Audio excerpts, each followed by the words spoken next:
É muito lamentável para sombra posar o Partido Nacional, um partido com minha família atrasou duro para o que está hoje em dia, um partido que tem mais de 65 anos de existência, um partido que unifica roupa para o país aqui, que é costa doloroso, é costa triste e me espera que a web esta manhã membresia papia clara e para começar com um capítulo novo do Partido Nacional. E cosa vai bom for de princípio?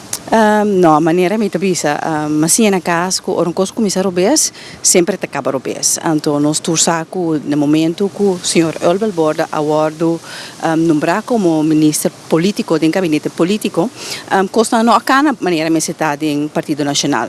Por esse tempo, nós temos grupo de bastante membros do Partido Nacional que escreveu carta para pedir uma declaração com essa que vai para sombra nos atende anteriormente de nossa diretiva, que no momento que passa de ministro de gabinete profissional para político, também back membro não. Então, isso aqui não passa. No momento que nós pedimos aclaração aqui, não protesta, sino aclaração aqui, dado o momento nós compreender que esse não toca realmente membro não, sino que a diretiva e líder está decidindo assim. E nós aceitamos e pero bota que sempre com que na UEN passou um ministro que eigenlijk interbo membresia mesra apoiar. Então, seguro nós temos em conta que o Partido Nacional tem assento, nós temos ministro, nós temos. Então, quem não está aqui para o inteiro, partido carga o ministro, Maria Mesita.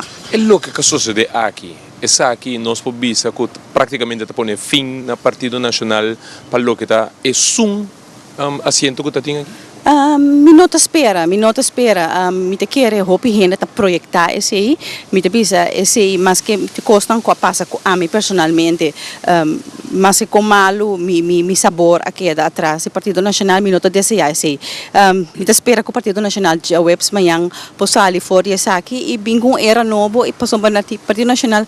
Mas sigue existir. Não tem muito bom nome, mirando Abo, Alex Rosaria e algumas que tabisabo que tem coisa que não está quadra, tem coisa que não está bem bom no Partido Nacional. Essa aqui quizás não tem culminação? Me também tá analisar isso aqui e maneira você o Partido Nacional tá o único partido que tem assina tanto gente que bisa capacitar, por exemplo, que tem know-how de matéria de governação e que tem assim tanto experiência e me tá querendo no momento urbano tem demasiado gente saber que o outro ante gente portar que não do que não tá assim saber ou que não tem assim tanto experiência não tá dando outro não é oportunidade para bem dilante. Que começar a de euri no momento que off jobs? Me tá querendo começar a ter um espaço para realmente ver um cambio de partido aqui.